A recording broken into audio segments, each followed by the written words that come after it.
Enterprise TV, a tradition of truth.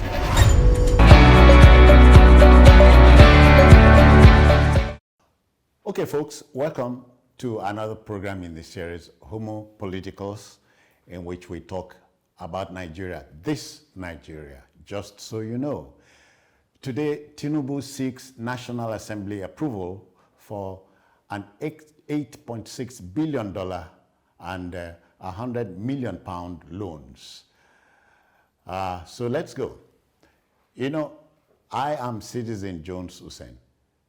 Shall we begin this conversation, therefore, by stating that country borrowing or borrowing from abroad can help countries grow faster by financing productive investment and can also cushion the impact of economic disruptions. But if a country or government accumulates debt beyond what it's able to service, a debt crisis can erupt with potentially large economic and social costs. That analysis is necessary to assuage feelings and misgivings of a populace that's hardly patient and unable to rationalize why things happen as they do. Of course, two vital issues pop up here in this regard. Namely, one, have we accumulated debts beyond what we are able to service? Two, is there a crisis yet? Now, the news is that President Bola Ahmed Tinubu is seeking the National Assembly approval for an $8.7 billion and a 100 million pound loan approval, ratified by the outgone Muhammadu Buhari government as part of the 2022-2024 borrowing plan. The said loan request was approved by the 9th Assembly on May 15, 2023. Not to say that only moments ago, this afternoon, I should say, President Tinubu also tabled a 27.5 trillion naira budget proposal before the National Assembly. So let's have a conversation. And why not? My guest is Evans Sufeli, who is by definition an attorney at law and a political commentator. Evans, I greet you. Welcome. Thank you. Yeah. We are in the debt wahala one more time. Are you surprised? I'm not surprised. This president told us that he's going to continue from where Buhari left it off.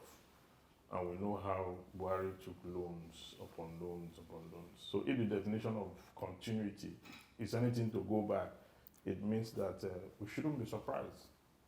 Yeah, but this particular loan he's looking for had been approved. Yes, it had been approved by the 9th Assembly, or so we're told.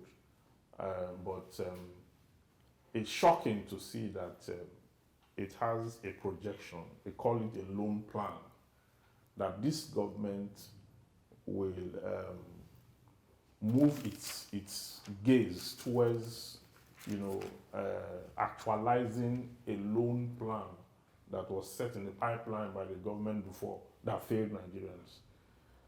It is quite shocking that this government want to go for that to, enforce that and execute same at the expense of Nigerians.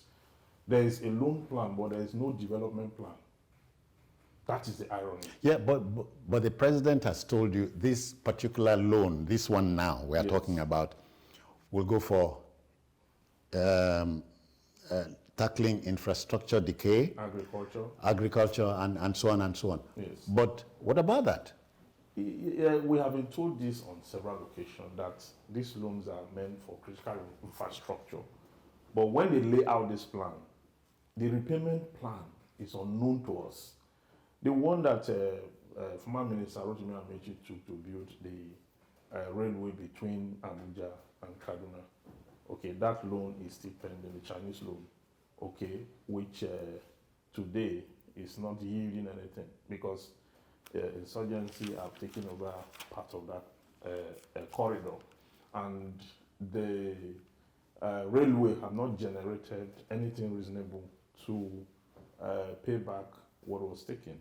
So now they're talking about agriculture. But you don't think insecurity is responsible partly for that? It's responsible. So what is the plan to fight insurgency and insecurity?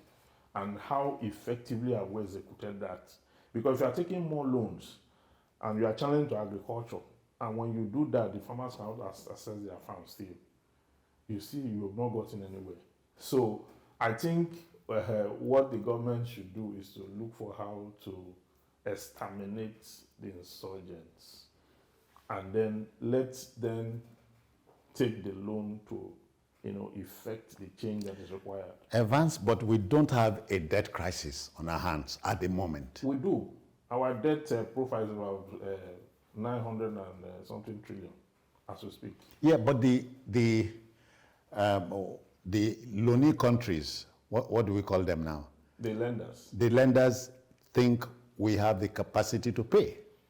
That's why the loans keep coming. Yeah, there's not like they think we have the capacity to pay, because if you look at the Chinese loan, it was rumored that there's a sovereign clause therein, even though I have not seen it. Yeah, Ofeli, I have not seen it. we hardly give any, we don't give room for any rumors here. Yes, I know. I said it was rumored. But, it's just from Bush Radio. Okay, I don't think it's true. But whether it's true or not, there must be some strong terms within those. We have a foreign reserve, which every country is supposed to have, even though we have depleted ours to a particular level. But those foreign reserves are also made as terms. Remember the PID case when Nigeria lost in that case. The PID went further to, to PNID, yeah. PNID. Yeah. They threatened that they're going to garnish our foreign reserve. But thankfully, the judgment came and this foreign reserve is sometimes used as security for some of this loan. And all these international treaties on IMF and all that are responsible for looking at the country debts and all that. There's a way in which, if we don't have these resources and capacity, we won't have all these loans. This Chinese loan, part of our mineral resources and all that are the terms. Okay, we have them in huge quantity, untapped. Okay, they won't go to countries that have nothing and then just give them money. Nobody does that. You must have security. So we sign to those securities. We have assets. We may not have the raw cargo. We have assets to that effect. We have OPEC quota to take crude oil out. Evans, and I make bold to tell you here now that Mr. President is an accountsman, so he knows what he's doing. Or don't you think so? I can't be so sure that the president knows what he's doing, because in the last 2 months of this year, I said, did you hear me? A presumption that he should know what he's doing. Yeah, no. The man is an accountsman, so he understands the dynamics. So if the National Assembly approves this loan and he gets it, are you saying the loaning countries don't think we have the capacity to pay back? They know we have the capacity to pay back because we have assets. That's what I said before. We have the assets. We have solid minerals. We have the population. We have the waterways to generate funds and all that. We have we have LNG. We have LNG. That's our highest. Liquefied natural gas. So we have those. Of course, they know that we can pay. But the question is not just, the loan should benefit, to count as benefit to Nigerians. It's what called sovereign debt. Sovereign debt means all of us. Yeah. All of us, even the unborn. As a sovereign. As a sovereign, yeah. Yes. So it's sovereign debt. So it's something you handle with care, and you must ensure that it goes to the right channel. Is it proper at this point to talk about the everyday Nigerian man on the street and how much he knows about these things we are talking about, the debts? Yeah. And are you not missing the orientation of yore? Yes. Where things, the town crier, in a manner of speaking, would go down to town and cry about what government is trying to do. Because, Professor Ofeli, if there's no information, rumors take over. Rumors will take over, definitely. The average Nigerian is not akin to knowing exactly what our sovereign debt, the volume or the amount. Because if you look at it, the economy has so twisted the citizen to the point that people are living at the verge of survival. Okay, not many of us maybe for few persons who are inquisitive, not many of us want to know exactly how much of trouble that is on the way, okay? But generally speaking, the government must develop the right policy on this debt, because Nigeria is not the only country on the face of the earth, for Christ's sake. And if we keep, and part of this loan is to pay salaries, to recurrent expenditure and all that, it tells you that we're in a trap, okay? We cannot continue this way. The government must do something. We must also tell the viewer that borrowing is not a bad thing. Borrowing is good for a country, especially if you borrow properly and utilize the money properly. Yes, if you borrow to increase critical infrastructure, and if those infrastructure have the capacity of regenerating the fund expended, then it's not a bad one. But if you borrow and insurgents, you are not able to recoup your investment because of the insurgents and insecurity, then it's a bad one. Okay, but you see, the elite and the politicians, they keep telling us how much they are going to borrow, but they don't care how the average person feels on the street, because we're supposed to have a symbiotic relationship with the leaders. But it appears to me like the case of William Shakespeare, when a beggar died, there's no common sin, but heaven themselves bleeds for the death of a prince. It's just about the elites. And when this money is borrowed, contracts on agriculture will still pass through them. But contracts so why does it not bother you that the same Nigerian is not asking questions? Yes, it's not asking questions because the average Nigerian is overwhelmed. Overwhelmed by the circumstances of life. Look at, there's a very fundamental issue I did in my advocacy just a few days ago. Nigerians are calling on the court every day, asking the court to do this and that. But if you look at it, you find out that the court have given judgment on critical areas where Sarah took the federal government to court. One was on the $5 billion that Abacha loot. The court gave a judgment that they should account for it. It has not been accounted for. There's a $460 million that Buhari used to fix CCTV camera in Abuja. The court gave a judgment that they should, Buhari should come and account for that money. Nothing has happened. There is a 260. You dare say nothing will happen? Nothing will happen. There's a 200 million naira that the Delta State Governor Okowa used for the Universal Basic Education Commission in Delta State. The court gave judgment. Still by setup, they have not. There is the funds. The court gave judgment that all ex-governors who are now serving as ministers and members of the National Assembly to return all the pension funds they have collected between these spaces. Basically, we have 6 judgments on ground from the court. Nigerians are not talking about it. Just a minute. Let's deal with the last one. Governors drawing huge pensions and all. So yes. Who enforces that? The House of Assembly of the states passed those laws because they are subservient to the governors. No. Who enforces the judgment? Is the state. Okay. Yes, Serap got those judgments against the federal government and against the state government respectively. Okay. It will go further by using any means of enforcement. But the truth is that the federal government and the state government, they are supposed to obey court orders. They did not obey those court orders. Then the average Nigerian is not looking at, these are funds that are meant for their welfare that have been taken away, and the court has made an order that those funds be accounted for. Yes, nobody's saying anything about it. They wake up and come and say the judiciary is our problem. How is the judiciary your problem? The same. Do you blame the populace? Yes, I blame them. I blame them for not being, for not understanding exactly what is going on in the environment. You mess up the political system. You want the court to use a court judgment to clean up Nigeria overnight.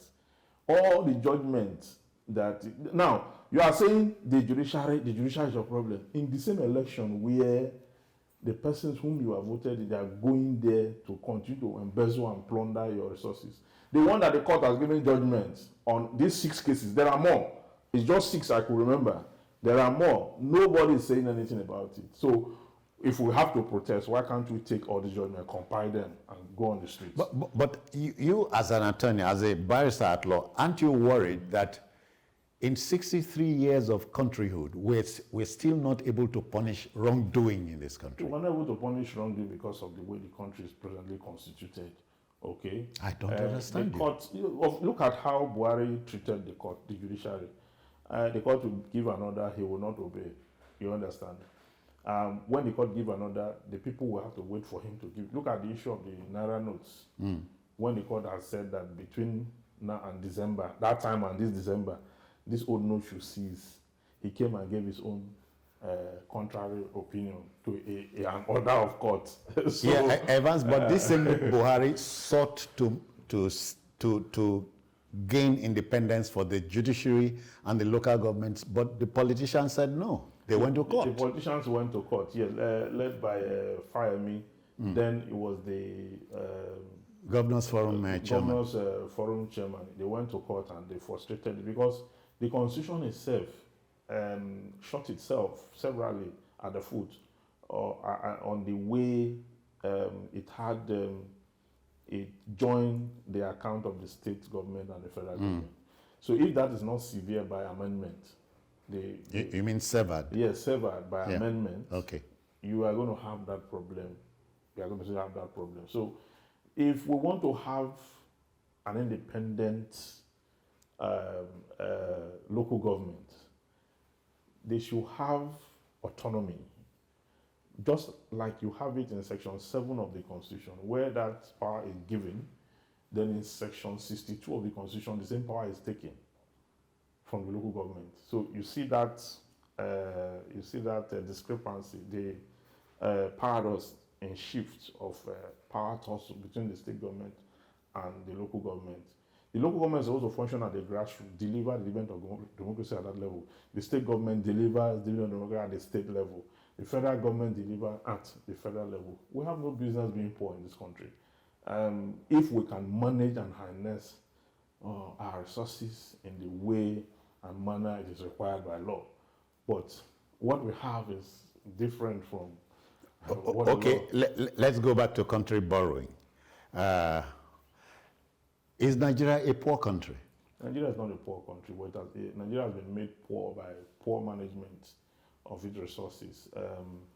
The huge deposit of talent that we have, okay, the human and natural resources, the ecosystem, the waterways, I mean, the very fantastic administration of the universe, the cosmodynamics of the Nigerian state, which is suitable for everything, for agriculture, for leisure, for tourism, for every area of the economy you talk about. We have the suitable weather, the suitable environment, the kind of topography, the fertile soil, we have everything in one. But check our population right now. The last time we checked, we see we have 144 million people living in multidimensional poverty. Okay, and that kind of poverty, if you measure it against the wealth of this country and against the funds stolen or against the crude stolen, you will see that we have no business being poor. So how are we going to get out of this? That is the question. Are the people ready to take their destiny into their hands? That's one very important question. The people should take their gaze off the kind of politicking they're involved in, where they wake up every morning and wrestle with the courts, thinking that the courts is addressing the issues created by the people. The rot and the malpractice in politics that was created by the people have now gathered. They want the court to use the court judgment to clean up Nigeria overnight. It won't work. It will not work until we address it from your doorstep, your polling unit. If you don't take charge of that, because this litigation we're talking about and all these judgments started the very day they cast their votes. That same day that people hijacked those polling units, that is when grievances started. The field got to the court to address it. The court will address it based on what is before it. and not what is in the perception of the street man. All right, Professor Feli, I must pause you here. Let me stop you here. We're taking a breather. We'll return to the Homo Political show. This day we're discussing Tinubu seeks National Assembly approval for an $8.6 billion loan plus £100 million one. Will he get it? Will he not get it? Is it a plus for us? We should be back. Please stay tuned. Enterprise TV, your one-stop shop for news, programs, human angle stories, the economy, sports, and much more. We go the extra mile to bring incredible details to you. So hop on the train now. Enterprise TV, a tradition of truth. All right then, welcome back to Homo Politicus, and today we're looking at the borrowing plan of Mr. President. He wants the National Assembly, the 10th National Assembly, to approve an $8.6 billion loan and a £100 million loan. Whether he gets it or not remains to be seen. But what's the place of the man on the street in all of this?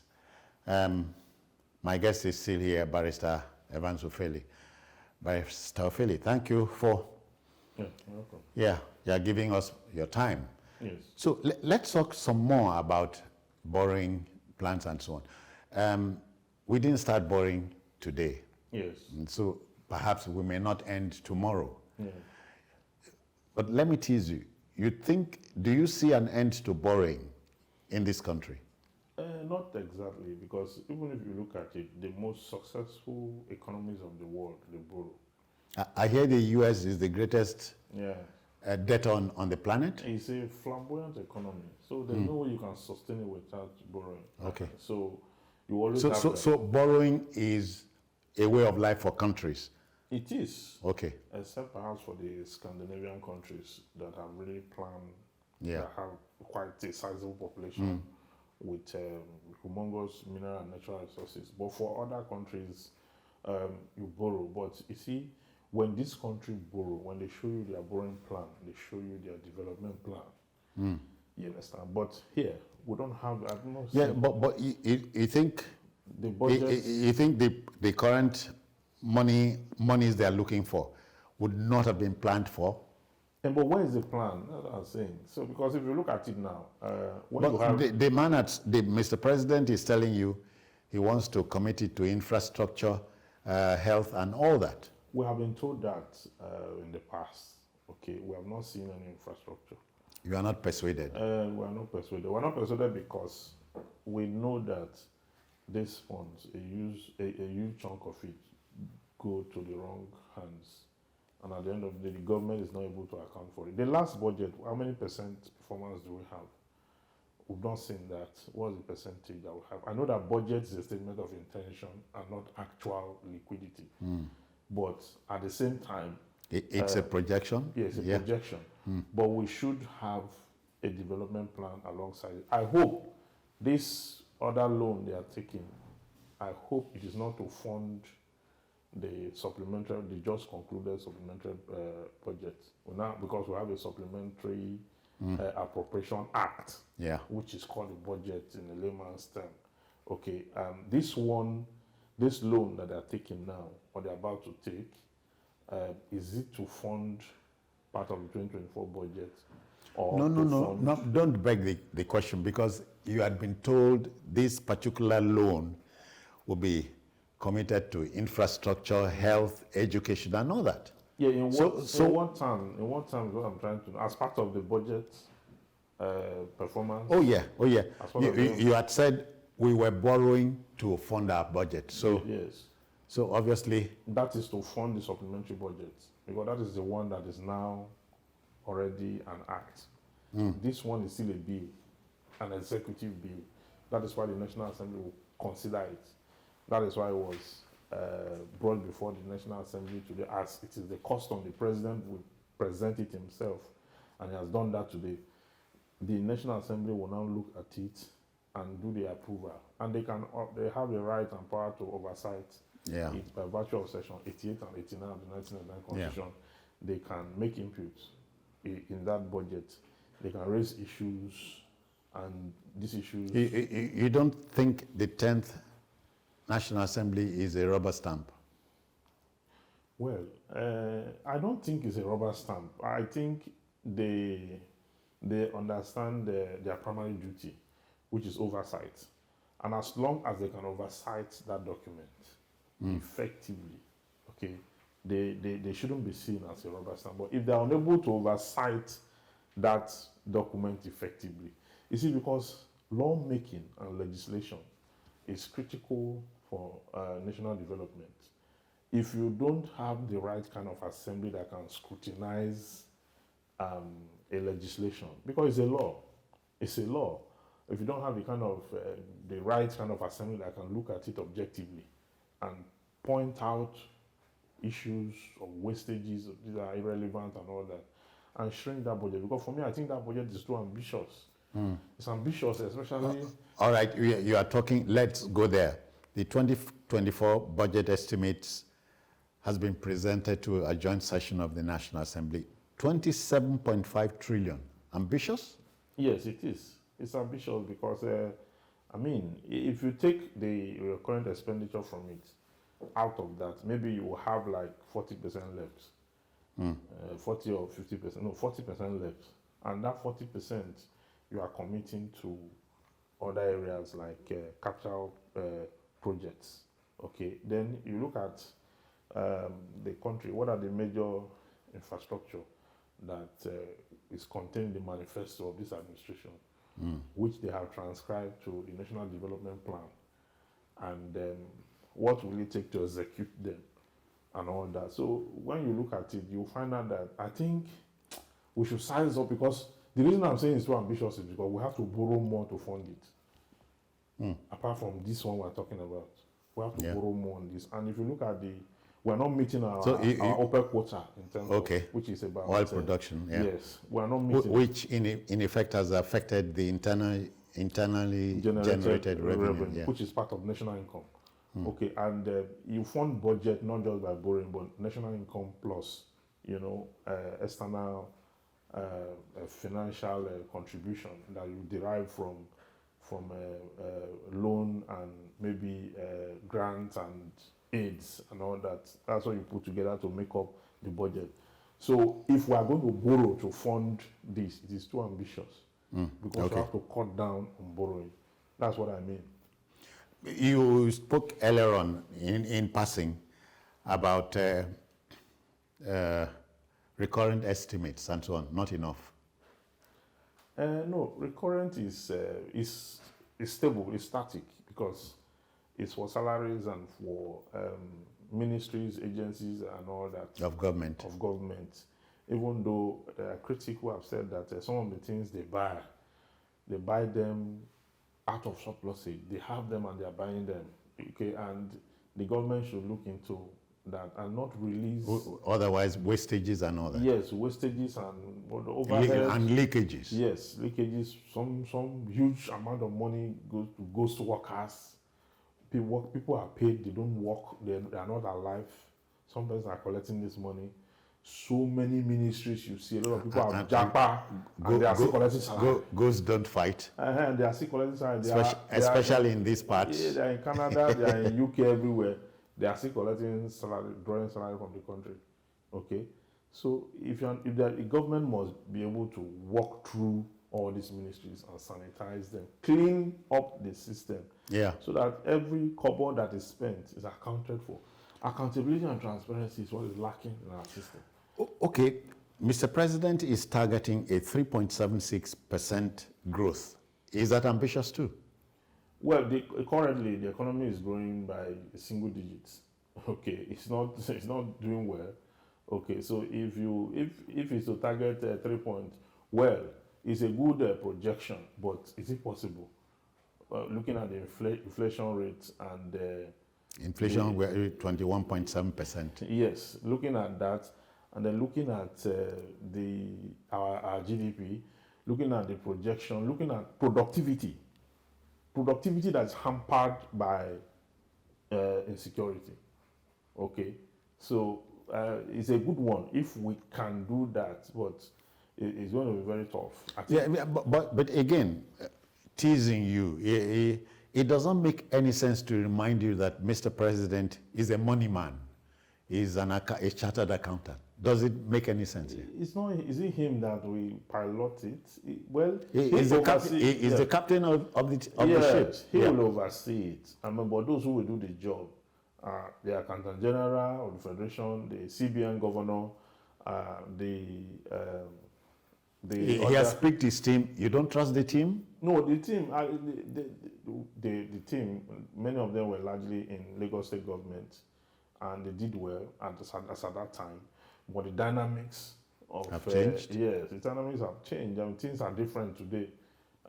Things are no longer the way they used to be. And if you look at the earning capacity of the country now, it's quite lower than it were in the past and all that. Lower by choice. Yeah, by insurgency, by insecurity. Generally, insecurity is playing a huge role in most of the. Let me mention this: crude oil theft is a cankerworm here. Yes. Are we saying not being able to nail them is telling you that some people are bigger than the country? Very well. The managers of our crude, which is the NNPC, okay, is complicit. There is nothing transparent about the NNPC. The Navy, that is supposed to be the watchdog of the movement of oil and crude and all that, they are not effective. The mode that we use in measuring do you know how we measure our crude? We ship it from here, DPR. So it used to be DPR before. They now changed name to. Those ones will now, equalization. They will take a flight. Yeah, take a flight to the country, stop there, and then when they are to offload, they will now measure what is offloaded. You understand? So what happens between our shores here? I'm fighting really hard to believe that. Yeah, no, that's the process. It's a crude method. In Saudi the Arabia, method is crude. It's crude, yes, manual. The paper. In Saudi Arabia, they have surveillance. They have intelligence. Everywhere their oil drop, they can trace it. Okay. I think there's the word pre-inspection, pre-shipping inspection. Inspection, yes. We don't have it? The way we have it, but the way we go about ours has been the way we've been going about it since 1958 when oil was first discovered in Libya. That same crude method is what we are using.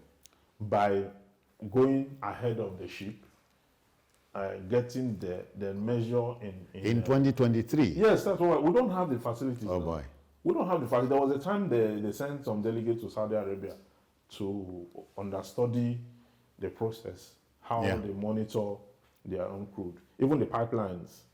They watch the pipeline from a control room, all their pipelines, so that if anything is going on in any of the pipeline, they take the next helicopter there to Evans, the index finger of the producer is asking me to wind down. So let's take it home in 60 seconds. Is it possible? The president seeks to take a loan of 8.6 billion plus 100 million pounds. And he is looking to the National Assembly to give the nod. So what do you expect? I expect the National Assembly to scrutinize that loan very, very well. Except that sometimes the National Assembly, they are also weakened by the fact that part of that money may be to fund them too. This is the dilemma, because their own budget is on first line charge. So whether the country is on fire, their own is released, it's automated. The first line charge means it is already, there's what they call bank order. On that day, 28th of every month, the money goes to their respective account, whether the country have money or not. Then it's after that, they will now sit down and think about the problem. You understand? That's what the first line charge is. So this part of this 8.6 billion and 100 million pounds. 100 million pounds is also meant to fund them because that's budget performance. which is in reoccurrence. Okay, so they may find it difficult to work against their own largesse. Okay. We must stop it there. But not before thanking my guest, Barrister Evans Ufeli. Many thanks for your time. You're welcome. Well, the viewer must understand that country borrowing is natural, and I hear in country after country, perhaps except the Scandinavian countries, don't need to borrow. We need to borrow to stay alive, stay afloat. What we do with the monies we borrow is a matter for conjecture. Well, the viewer must know our program, Homo Politicus, is bound by time, so we must wind up just now. So we want to thank the backroom boys and everybody. Until the next time, bye-bye now. I'm Citizen Jones Hussein. Enterprise TV, your one-stop shop for news, programs, human angle stories, the economy, sports, and much more. We go the extra mile to bring incredible details to you. So hop on the train now. Enterprise TV, a tradition of truth.